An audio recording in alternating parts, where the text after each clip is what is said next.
Uy! Ay, ganda. Sa mga oras na to nga ay napakasaya ko pa habang kinukulit ang aking aso hanggang sa nakakuha na ako ng first booking papuntang Ortigas. Wala nga tayong balak mag-vlog ngayon kasi sa sobrang dami kong hinahabol. O diba, napakabilis ng translation, hindi tayo nakapag-video dyan.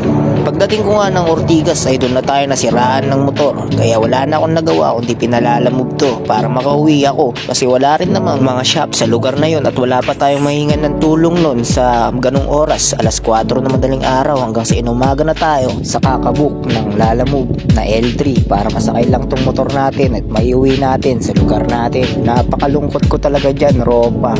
Ngayong December pa talaga nangyari kung kailan marami kang hinahabol na bayaran. Maraming salamat nga pala sa mga Ropa natin na tumulong sa atin magkarga sa L3 ng ating motor sa Ortigas. At andito, pinapaayos ko na yung motor natin at nakasabayan pa nga natin yung kambal ng aking motor at nauuna pa siya at nakapila tayo habang ginagawa ang kambal ng ating motor. Malapit na nga isunod yung motor natin kasi may nakapila pang ginagawa ng ating malapit na mekaniko dito sa may Pahardo.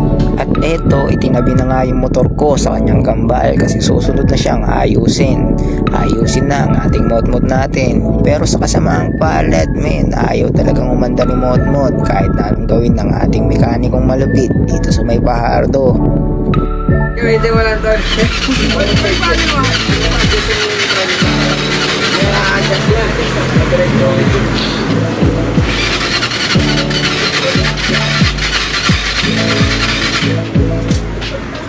So, bakit po? Wala ko lumuwa. Utangin na yan. Baba daw makina ng motor ko po. Di ko talaga mapigilan yung emosyon ko nung sinabing kailangan ibaba yung makina ng motor ko. Putik na yan. Di ko kayang ipakita yung emosyon ko sa aking mekaniko pero putik na yan. Naiiyak na yung loob-looban ko, men. Putik na yan kaya inuwi ko na lang siya, men. December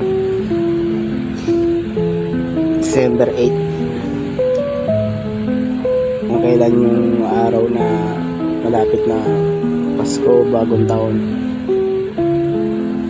Baba makina ng motor ko, guys. Wala sa sarili ko yung ano.